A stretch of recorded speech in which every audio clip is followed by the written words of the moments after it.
ओम शांति। 5 जुलाई 2025 की ईश्वरीय महावाक्य। पहले सुनते हैं मुरली की मुख्य पॉइंट्स। बाबा ने कहा, खूबसूरती का आधार पवित्रता है। बाप तुम्हें खूबसूरत देवी देवता बना रहे हैं। आत्मा जब पवित्र होती है तब ही शरीर व दुनिया भी सुंदर बनती है। फिर बाबा ने कहा, बाप समा है और बच्चे परवाने। जो रूहानी समा पर फिदा होते वे बाप समान बनते हैं और ऊंच पद के अधिकारी बनते हैं। बाप कहते हैं, हे आत्मा, अपने को आत्मा समझ मुझे याद करो तो विकर्म विनाश होंगे। फिर बाबा ने कहा, सच्चा बाप बच्चों को खुद से भी ऊंचा बनाता है। यह एकमात्र ऐसा बाप है जो स्वयं राजा नहीं बनता परंतु बच्चों को विश्व और ब्रह्मांड का मालिक बनाता है। बाबा ने कहा, कोई ऐसा कर्म नहीं करना जिससे बाप का या ब्राह्मण कुल की इज्जत जाए। बाप कहते हैं, मैं हसीन बनाने आया हूँ, तुम फिर काला मुख क्यों करते हो। फिर बाबा ने लास्ट में कहा, बदलाव की शुरुआत स्वयं से हो। दूसरों को बदलने के पहले स्वयं को बदल लो, यही समझदारी है। अब सुनते हैं महावाक्य को विस्तार से। मुरली का सार। मीठे बच्चे, बाप तुम्हें पढ़ा रहे हैं खूबसूरत देवी देवता बनाने। खूबसूरती का आधार है पवित्रता। प्रश्न, रूहानी समा पर जो परवाने फिदा होने वाले हैं उनकी निशानी क्या होगी।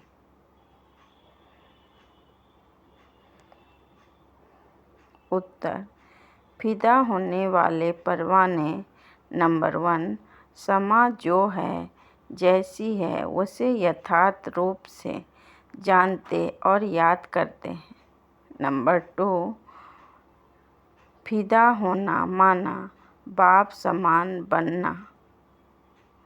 नंबर 3 फिदा होना माना बाप से भी ऊंच रजाई का अधिकार बन जाना।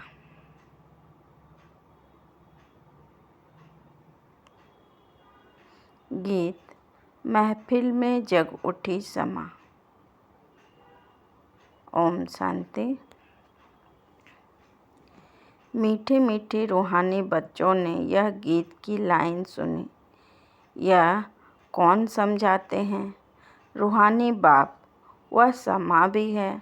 नाम ढेर के ढेर रखे हैं। बाप की स्तुति भी बहुत करते हैं। यह भी परमपिता परमात्मा की स्तुति है ना। बाप समा बनकर आए हैं परवानों के लिए। परवाने जब समा को देखते हैं तो उस पर फिदा हो शरीर छोड़ देते हैं। अनेक परवाने होते हैं जो समा पर प्राण देते हैं। उसमें भी खास जब दीपमाला होती है, बत्तियां बहुत जलती हैं तो छोटे छोटे जीव ढेर रात को मर जाते हैं। अब तुम बच्चे जानते हो, हमारा बाबा है सुप्रीम रूह। उनको हुसैन भी कहा जाता है। बहुत खूबसूरत है क्योंकि वह एवर प्योर है। आत्मा प्योर बन जाती है तो उनको शरीर भी प्योर नेचुरल सुंदर मिलता है। शांति धाम में आत्माएं पवित्र रहती हैं। फिर जब यहाँ आती हैं पाठ बजाने तो सतो प्रधान से सतो रजो तमो में आती है। फिर सुंदर से श्याम अर्थात काली इम्प्योर बन जाती है। आत्मा जब पवित्र है तो गोल्डन एजेड कही जाती है। उनको फिर शरीर भी गोल्डन एजेड मिलता है। दुनिया भी पुरानी और नई होती है ना। वह हसीन परमपिता परमात्मा जिनको भक्ति मार्ग में बुलाते रहते हैं, हे शिव बाबा, वह निराकार परम पिता परमात्मा आया हुआ है आत्माओं को इम्प्योर से प्योर हसीन बनाने। ऐसे नहीं, आजकल तो बहुत खूबसूरत है, उनकी आत्मा पवित्र है। नहीं, भल शरीर खूबसूरत है, फिर भी आत्मा तो पतित है ना। विलायत में कितने खूबसूरत बनते हैं, जानते हो? यह लक्ष्मी नारायण है, सतयुगी खूबसूरत, और यहाँ है हेल के खूबसूरत। मनुष्य इन बातों को नहीं जानते, बच्चों को ही समझाया जाता है। यह है नर्क की खूबसूरती। हम अभी स्वर्ग के लिए नेचुरल सुंदर बन रहे हैं, 21 जन्म के लिए ऐसे सुंदर बनेंगे। यहाँ की खूबसूरती तो एक जन्म के लिए है। यहाँ बाबा आया हुआ है सारी दुनिया के मनुष्य मात्र को, क्या दुनिया को भी खूबसूरत बनाते हैं। सतयुग नई दुनिया में थे ही खूबसूरत देवी देवताएं, वह बनने के लिए अभी तुम पढ़ते हो। बाप को समा भी कहते हैं, परंतु है परमात्मा। जैसे तुमको आत्मा कहते हैं, वैसे उनको परम आत्मा कहते हैं। तुम बच्चे बाप की महिमा गाते हो, बाप फिर बच्चों की महिमा करते हैं। तुमको ऐसा बनाता हूँ जो मेरे से भी तुम्हारा मर्तबा ऊंच है। मैं जो हूँ, जैसा हूँ, जैसे मैं पाठ बजाता हूँ, यह और कोई नहीं जानते। अभी तुम बच्चे जानते हो कैसे हम आत्माएं पाठ बजाने के लिए परम धाम से आती हैं। हम शूद्र कुल के थे, फिर अब ब्राह्मण कुल में आए हैं। यह भी तुम्हारा वर्ण है, और कोई धर्म वालों के लिए यह वर्ण नहीं है। उन्हों के वर्ण नहीं होते, उनका तो एक ही वर्ण है। क्रिश्चियन ही चले आते हैं, हाँ, उसमें भी सतो रजो तमो में आते हैं। बाकी यह वर्ण तुम्हारे लिए है। सृष्टि भी सतो रजो तमो में आती है ना। यह सृष्टि चक्र बेहद का बाप बैठ समझाते हैं। जो बाप ज्ञान का सागर, पवित्रता का सागर है, खुद कहते हैं मैं पूर्व जन्म नहीं लेता हूँ। भल शिव जयंती भी मनाते हैं, परंतु मनुष्यों को यह पता नहीं है कि कब आए हैं। उनकी जीवन कहानी को भी नहीं जानते। बाप कहते हैं मैं जो हूँ, जैसा हूँ, मेरे में क्या पाठ है, सृष्टि चक्र कैसे फिरता है, यह तुम बच्चों को मैं कल्प कल्प समझाता हूँ। तुम जानते हो हम सीढ़ी उतरते उतरते तमो प्रधान बने हैं। 84 जन्म भी तुम लेते हो। पिछाड़े में जो आते हैं उनको भी सतो रजो तमो में आना ही है। तुम तमो प्रधान बनते हो तो सारी दुनिया तमो प्रधान बन जाती है। फिर तुमको तमो प्रधान से सतो प्रधान जरूर बनना है। यह सृष्टि चक्र फिरता रहता है। अभी है कलयुगी, उसके बाद फिर सतयुग आएगा। कलयुग की आयु पूरी हुई। बाप कहते हैं मैंने साधारण तन में हूबहू कल्प पहले मुआफिक प्रवेश किया है, फिर से तुम बच्चों को राजयोग सिखलाने। योग तो आजकल बहुत है, बैरिस्टरी योग, इंजीनियरिंग योग। बैरिस्टरी पढ़ने के लिए बैरिस्टर के साथ बुद्धि का योग लगाना होता है। हम बैरिस्टर बन रहे हैं तो पढ़ाने वाले को याद करते हैं। उनको तो अपना बाप अलग है, गुरु भी होगा तो उनको भी याद करेंगे, तो भी बैरिस्टर के साथ बुद्धि का योग रहता है। आत्मा ही पढ़ती है, आत्मा ही शरीर द्वारा जज, बैरिस्टर आदि बनती है। अभी तुम बच्चे आत्माभिमानी बनने के लिए संस्कार अपने में डालते हो। आधा कल्प देह अभिमानी रहे, अब बाप कहते हैं देही अभिमानी बनो। आत्मा में ही पढ़ाई के संस्कार हैं। मनुष्य आत्मा ही जज बनती है। अभी हम विश्व का मालिक देवता बन रहे हैं। पढ़ाने वाला है शिव बाबा परमात्मा। वही ज्ञान का सागर, शांति संपत्ति का सागर है। यह भी दिखाते हैं सागर से रत्नों की थाली निकली है। यह है भक्ति मार्ग की बातें। बाप को रेफर करना पड़ता है। बाप समझाते हैं यह है अविनाशी ज्ञान रत्न। इन ज्ञान रत्नों से तुम बहुत साहूकार बनते हो और फिर हीरे जवाहरात भी तुमको बहुत मिलते हैं।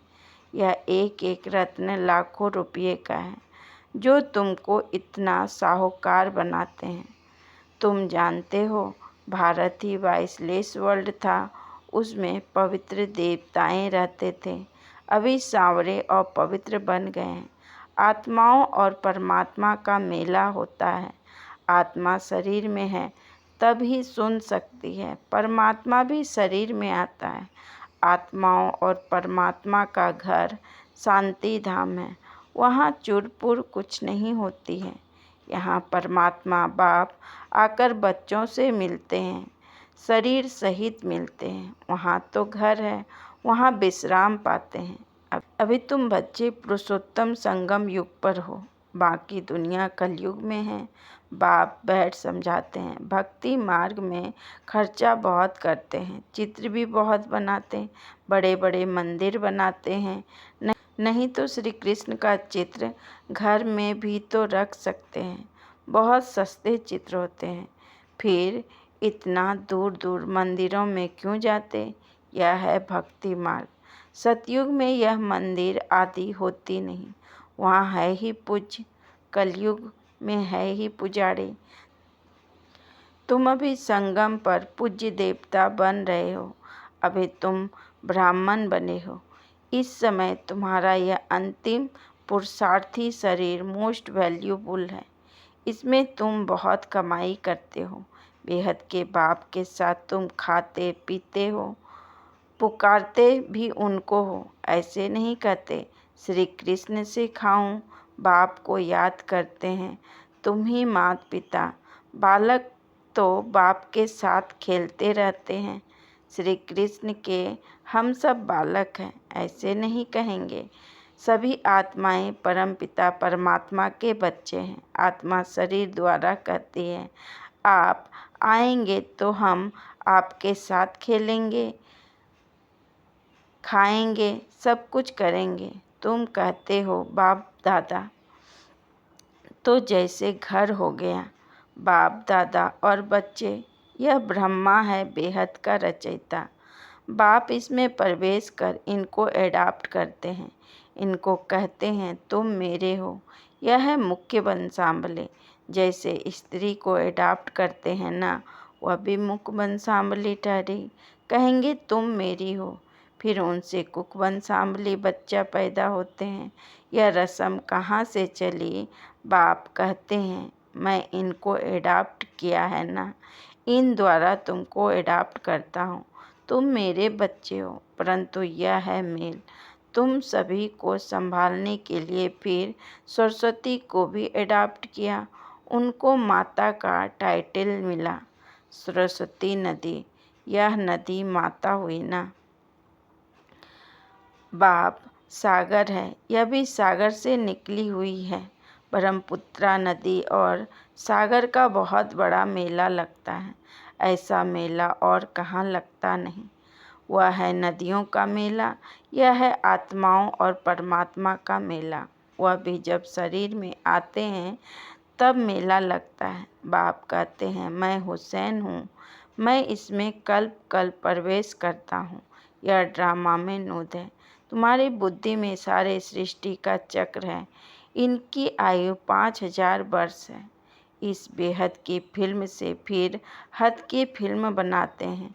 जो पास्ट हो गया सो प्रेजेंट होता है, प्रेजेंट फिर फ्यूचर बनता है, जिनको फिर पास्ट कहा जाएगा। पास्ट होने में कितना समय लगा? नई दुनिया में आए कितना समय पास्ट हुआ? 5000 वर्ष। तुम अभी हर एक स्वदर्शन चक्रधारी हो। तुम समझाते हो हम पहले ब्राह्मण थे फिर देवता बने। तुम बच्चों को अभी बाप द्वारा शांति धाम सुख धाम का वर्षा मिलता है। बाप आकर के 3 धर्म इकट्ठा स्थापन करते हैं, बाकी सब विनाश कर देते हैं। वापिस ले जाने वाला तुमको सतगुरु बाप मिला है, बुलाते भी हैं हमको सदगति में ले जाओ, शरीर को खल्लास करो। ऐसी युक्ति बताओ जो हम शरीर छोड़ शांति धाम चले जाएं। गुरु के पास भी मनुष्य इसलिए जाते हैं, परंतु वह गुरु तो शरीर से छुड़ाकर साथ में ले नहीं जा सकते। पतित पावन है ही एक बाप, तो वह जब आते तो पावन जरूर बनना पड़े। बाप को ही कहा जाता है कालों का काल महाकाल।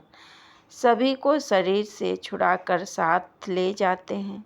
यह है सुप्रीम गाइड, सभी आत्माओं को वापिस ले जाते हैं। यह छीछी शरीर है, इनके बंधन से छूटना चाहते हैं। कहाँ शरीर छूटे तो बंधन छूटे। अभी तुमको इन सब आश्री बंधनों से छुड़ाकर सुख के दैवी संबंध में ले जाते हैं। तुम जानते हो हम सुख धाम में आएंगे वाया शांति धाम, फिर दुख धाम में कैसे आते हो यह भी तुम जानते हो। बाबा आते ही हैं श्याम से सुंदर बनाने। बाप कहते हैं मैं तुम्हारा ओबीडिएंट सच्चा फादर भी हूँ। फादर हमेशा ओबीडिएंट होता है। सेवा बहुत करते हैं, खर्चा कर पढ़ाकर फिर सब धन दौलत बच्चों को देकर खुद जाए साधुओं का संग करते हैं। अपने से भी बच्चों को ऊंच बनाते हैं। या बाप भी कहते हैं मैं तुमको डबल मालिक बनाता हूँ। तुम विश्व का भी मालिक बनते हो तो ब्रह्मांड का भी मालिक बनते हो। तुम्हारी पूजा भी डबल होती है। आत्मा की पूजा होती है, देवता वर्ण में भी पूजा होती है। मेरी तो सिंगल शिवलिंग के रूप में पूजा होती है। मैं राजा तो बनता नहीं हूँ, तुम्हारी कितनी सेवा करता हूँ। ऐसे बाप को फिर तुम भूलते क्यों हो? हे आत्मा, अपने को आत्मा समझ मुझे याद करो तो तुम्हारे विकर्म विनाश होंगे। तुम किसके पास आए हो? पहले बाप, फिर दादा, अभी फादर, फिर ग्रेट ग्रेट ग्रैंडफादर, आदि देव एडम। क्योंकि बहुत बिरादरियां बनती हैं ना। शिव बाबा को कोई ग्रेट ग्रेट ग्रैंडफादर कहेंगे क्या? हर बात में तुमको बहुत ऊंच बनाते हैं। ऐसा बाबा मिला है, फिर उनको तुम भूलते क्यों हो? भूलोगे तो पावन कैसे बनेंगे? बाप पावन बनाने की युक्ति बताते हैं। इस याद से ही खाद निकलेगी। बाप कहते हैं मीठे मीठे लाडले बच्चे, दे अभिमान छोड़ आत्माभिमानी बनना है, पवित्र भी बनना है।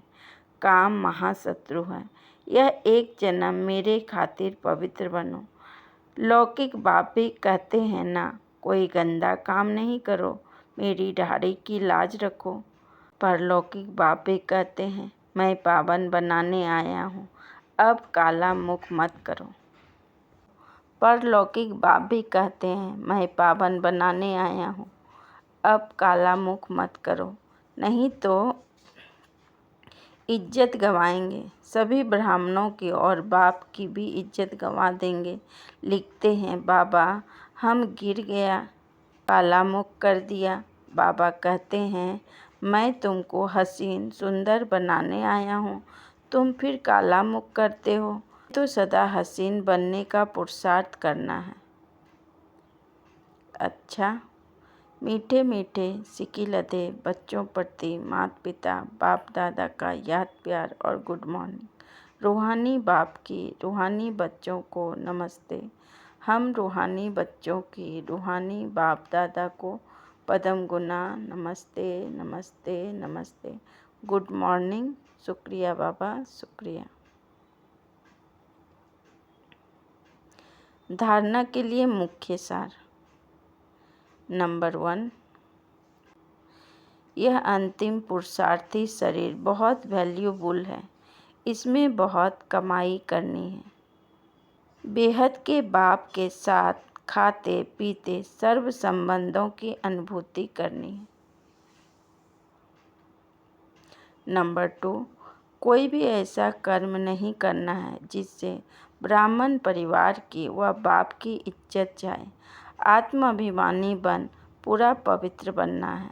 याद से पुरानी खाद निकालनी है।